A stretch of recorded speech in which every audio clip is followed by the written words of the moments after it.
up for the third round of the Oman International Drift Championship. We're in first place currently, so I think that's a good place to be. And yeah, let's go get it.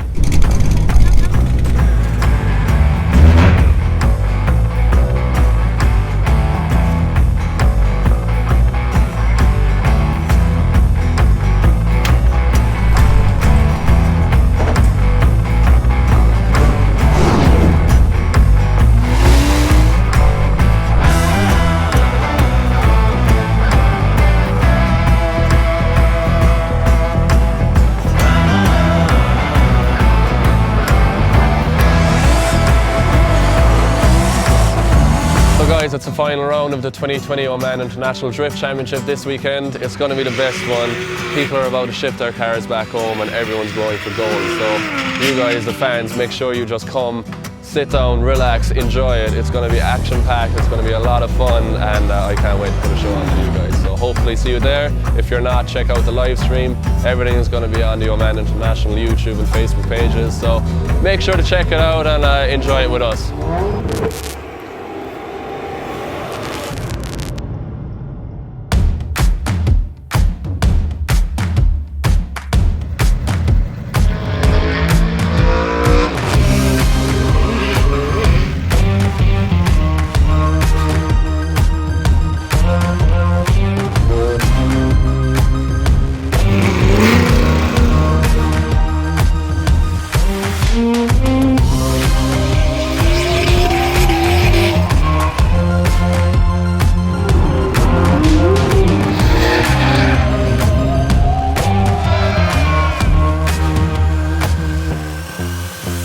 Welcome, ladies and gentlemen, to the third round of the 2020 OIDC Championship, the third chapter in Analogy, and I'm joined by a special guest, Alex GRINYA. Alex, nice to have you, man. Dude, you've been checking out the track for the last few days, some guys getting some practice in. Tell us about what they've got to face for the final round. I really saw those trainings, and you know, somebody can tell that nothing almost changed, but everything has changed. We have another initiation because our first outer clip-in zone right now is moved later, and this is why drivers still need to do a flip, but all the line is changed and they really need to use to that. Well, let's go check it out. Let's go.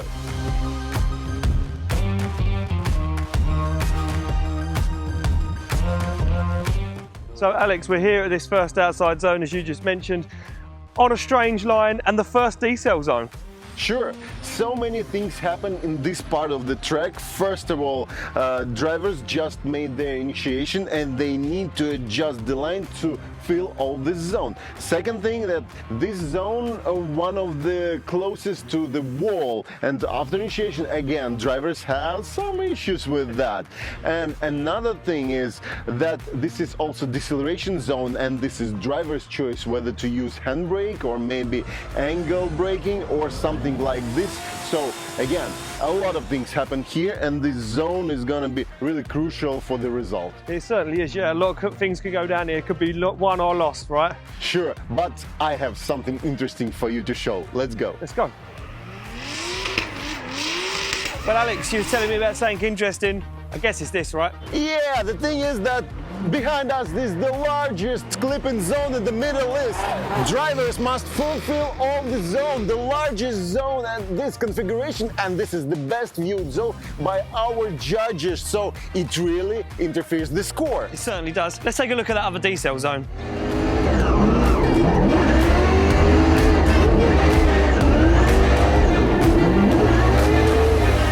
So Alex, we're here, second decel zone, but not only a decel zone, we're also on a hairpin. Sure, and you know, this is one of the hardest parts which I saw during trainings.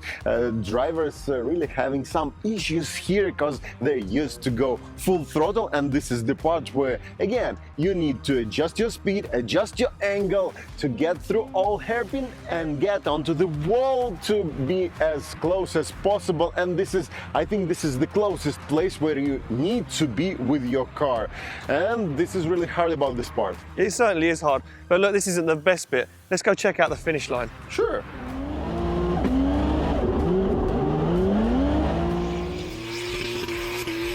So here we are, Alex, walking up to the finish line where, after all that, the run is essentially over, but there's a lot to go through before our drivers finish up and get across that line. Sure thing. First of all, they need to be as close as possible to the only one inside clipping point. After that, they do transition and get to this huge last outer clipping zone. They go next to the wall again and up to the finish. But this is the point where usually the closest battle during tandems, door to door, everything as we love.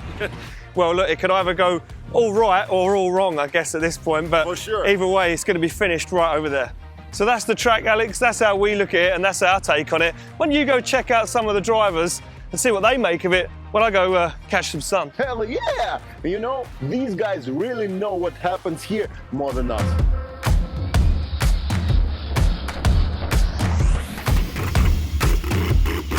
Here we're in the pits and I'm really excited to be here, and we need to find somebody interesting to talk to, and I already see Ali Maksid. Hey man, how are you doing? I'm good, how are you? Good. So, I know you call this car Aziza. Yeah. What is the name of the second car? Ceviche.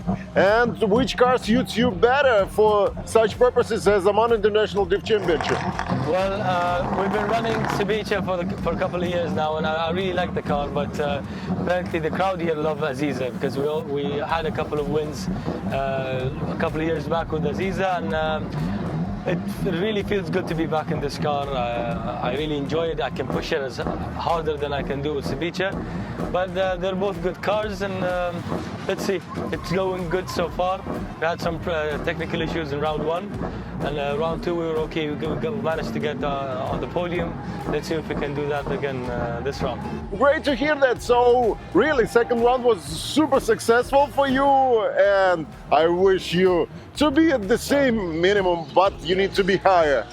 Ali Maksid. And here he is, the toughest Omanese driver of the season. Hi, how are you? How are you doing, Samir? I'm fine, thank you. It's nice to meet you. Nice to meet you too. So, you finished twice in top 4, and this is why you're the toughest Omanese drifter this year.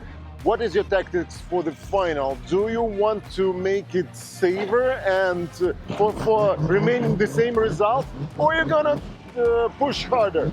Well, as we've seen from round 1 and round 2, all the drivers right now, they're literally pushing it to the maximum, and we have to just push further in order for us to reach to a better level. However, for round 3, I think that we'll try and go in between, being safe and Tactics! in terms of reliability. So, but I guess we shall see how it goes after the qualification and see for tomorrow. All right, that's great news for all of us. So it's gonna be a great show. And this is Samir Shabani, and so the toughest Omani is here. Well, it's nice to see Kristaps is back. This is nicely built car. Ooh, smoking. And here's Kristaps. So, where have you been, man? Hi. Back home, watching you guys, studying and doing some research. How do you like the track today? It's a lot of turns. It's long. It feels like it takes forever to finish the course. But yeah, there's many sharp turns, so it's definitely technical. There is not much big speed, but it's all about good transitions.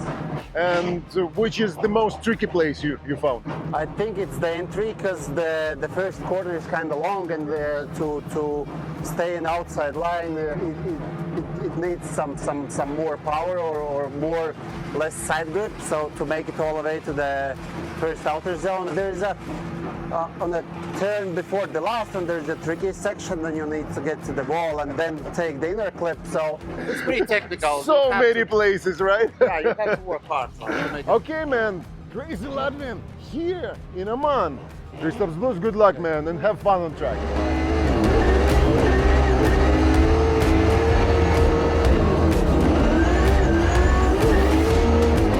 Drivers are ready, the cars are ready, and it means we can proceed right to top 32. Back to you, Ian. Thanks, Alex. I think the funniest guy in drifting. Anyway, look, I'm in the tower, the commentary tower, and where the judges sit. These are our judges for the weekend and for our championship. You can see the view they got straight out the window, straight onto the track. If not, 4 custom monitors with 1 special fixed view. Nothing left to say, really. Let's get in the top 32.